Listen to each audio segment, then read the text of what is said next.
Assalamualaikum warahmatullahi wabarakatuh. Kembali lagi bersama Bu Emil. Hari ini kita akan belajar tentang interaksi sosial di masyarakat. Menurut kodratnya, manusia adalah makhluk sosial. Sebagai makhluk sosial, manusia selalu hidup bersama dengan manusia lainnya.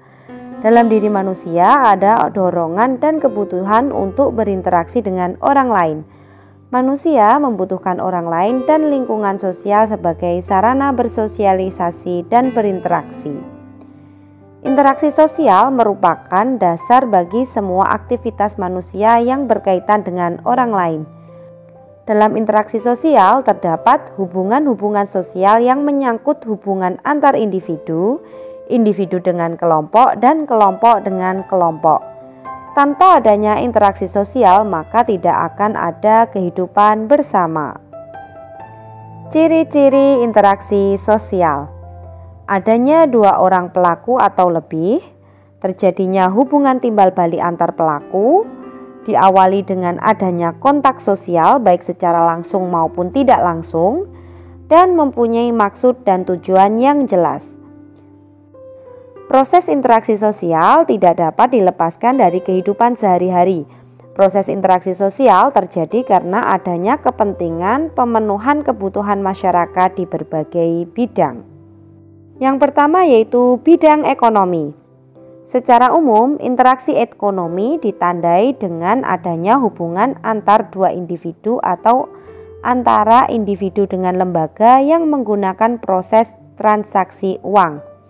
Interaksi ekonomi terjadi karena adanya kepentingan ekonomi, misalnya dalam perdagangan dan usaha pemenuhan kebutuhan papan, sandang, dan pangan.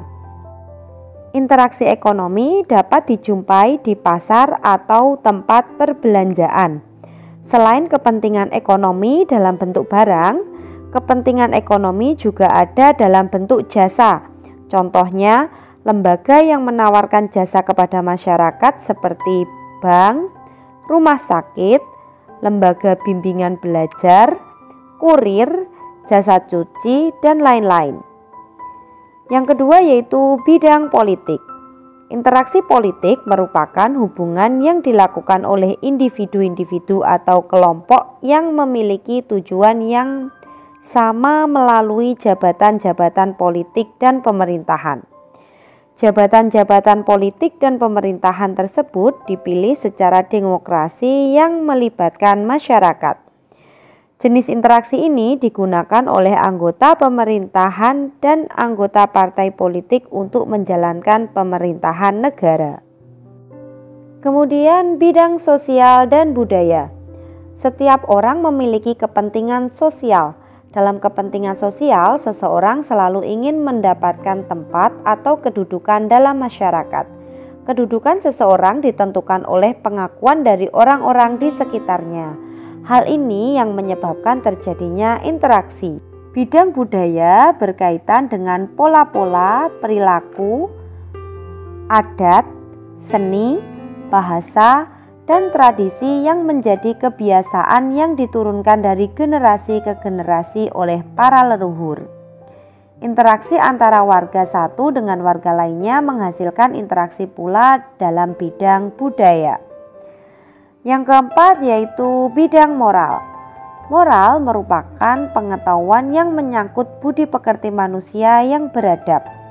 Kepentingan moral menyangkut hubungan antar masyarakat untuk meningkatkan mutu atau kualitas masyarakat itu sendiri. Contoh kepentingan moral yaitu kegiatan dakwah agama, pelatihan keterampilan masyarakat, dan pembinaan masyarakat oleh pemerintah. Kegiatan ini bertujuan supaya masyarakat di suatu wilayah memiliki kesadaran untuk berperilaku baik dan mau maju bersama dengan masyarakat di wilayah lain dengan membangun bangsa. Proses sosial adalah suatu interaksi atau hubungan timbal balik antar manusia yang berlangsung sepanjang hidupnya di dalam masyarakat. Interaksi sosial merupakan suatu fondasi dari hubungan yang berupa tindakan yang berdasarkan norma dan nilai sosial yang berlaku dan diterapkan di dalam masyarakat. Dengan adanya nilai dan norma yang berlaku, interaksi sosial dapat berlangsung dengan baik. Jika tidak ada kesadaran atas pribadi masing-masing, proses sosial tersebut sendiri tidak dapat berjalan sesuai dengan yang diharapkan. Sebagai warga masyarakat, kita harus mampu berinteraksi dengan anggota masyarakat lain karena interaksi memiliki pengaruh besar terhadap pembangunan ekonomi, sosial, dan budaya masyarakat Indonesia. Selanjutnya yaitu perbedaan yang ada dalam interaksi di masyarakat. Dalam kehidupan bermasyarakat sering kita jumpai perbedaan budaya. Salah satunya perbedaan adat pernikahan. Adat pernikahan tiap daerah yang ada di Indonesia berbeda-beda. Selain adat pernikahan, masih banyak perbedaan budaya yang ada. Setiap warga masyarakat harus mengenal budaya yang ada di daerah lain. Pengenalan budaya daerah dengan daerah lain terjadi karena adanya interaksi antar warga masyarakat. Ada faktor-faktor yang mempengaruhi interaksi sosial. Ada faktor internal dan juga ada faktor eksternal. Faktor internal berasal dari dalam diri seseorang itu sendiri, antara lain memenuhi kebutuhan, mempertahankan hidup, dan melakukan komunikasi dengan sesama. Selain dorongan-dorongan yang bersifat internal, manusia juga melakukan interaksi atas dasar dorongan eksternal, yaitu dorongan-dorongan yang berasal dari luar dirinya. Dorongan eksternal dapat berupa orang, benda, atau keadaan yang dapat memicu seseorang melakukan komunikasi dengan orang lain. Macam-macam dorongan eksternal tersebut antara lain berupa simpati, motivasi, empati, sugesti, imitasi, dan identifikasi. Simpati adalah suatu proses seseorang yang merasa tertarik pada orang lain. Motivasi adalah dorongan, pengaruh, atau stimulus yang diberikan seseorang kepada individu yang lain. Empati adalah kemampuan memainkan peranan seolah-olah ikut merasakan apa yang dirasakan oleh orang lain.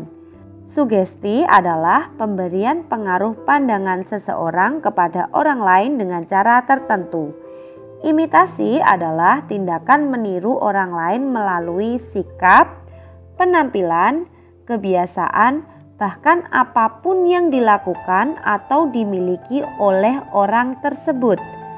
Dan identifikasi adalah kecenderungan atau keinginan dalam diri seseorang untuk menjadi sama dengan orang lain. Tidak selamanya interaksi berjalan sesuai dengan rencana. Interaksi sosial yang berlangsung dapat berjalan sesuai dengan apa yang diinginkan. Namun dapat pula terjadi sebaliknya. Suatu interaksi akan mengalami gangguan dan bahkan terhenti. Hal ini dapat terjadi jika pelaku pihak yang terlibat dalam interaksi tidak mempunyai harapan lagi untuk mencapai tujuan. Interaksi yang terjadi tidak lagi bermanfaat atau mendatangkan keuntungan, tidak adanya adaptasi atau penyesuaian antara pihak-pihak yang saling berinteraksi, serta salah satu pihak atau keduanya tidak lagi bersedia mengadakan interaksi. Interaksi diperlukan dalam pembangunan suatu wilayah. Dalam pembangunan antar wilayah terkadang ada ketimpangan. Hal ini mengakibatkan pembangunan tidak merata. Berikut adalah beberapa faktor yang menyebabkan ketimpangan pembangunan antar wilayah. Yang pertama, perbedaan kandungan sumber daya alam pada setiap daerah. Setiap daerah memiliki sumber daya alam yang berbeda satu sama lain.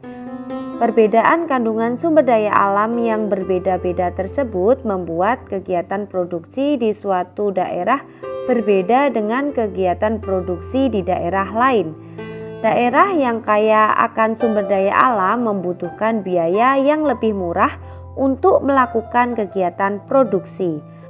Dengan demikian, pertumbuhan ekonominya lebih cepat daripada daerah yang memiliki kandungan sumber daya alam yang lebih rendah.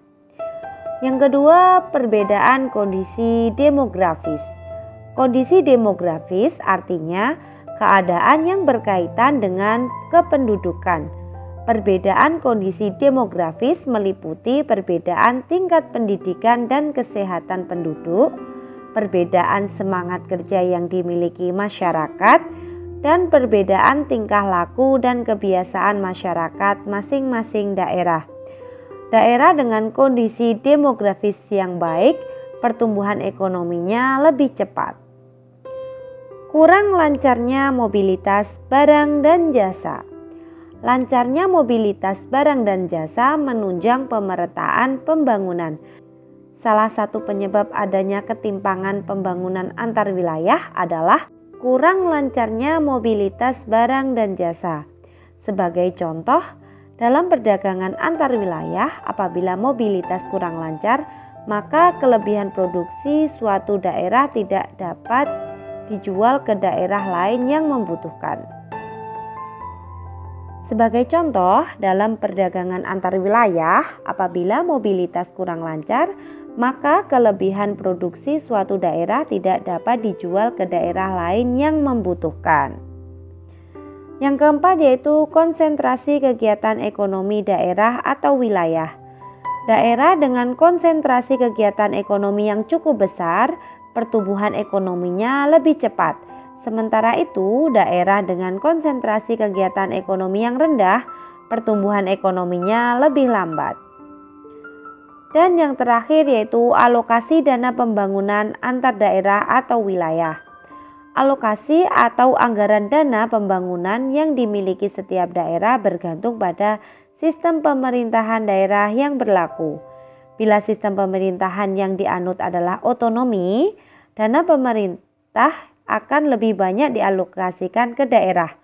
Sebaliknya, bila sistem pemerintahan daerah yang dianut bersifat sentralistik atau terpusat, alokasi dana pemerintah akan lebih banyak dialokasikan pada pemerintah pusat sehingga ketimpangan pembangunan antar wilayah cenderung tinggi.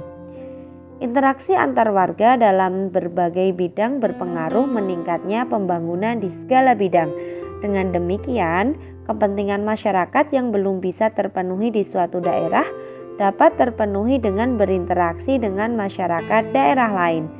Jadi, interaksi yang terjalin akan menutupi kekurangan masing-masing sehingga pada akhirnya semua kebutuhan bisa terpenuhi dengan baik. Sampai di sini materi dari Bu Emil. Semoga bermanfaat dan wassalamualaikum warahmatullahi wabarakatuh.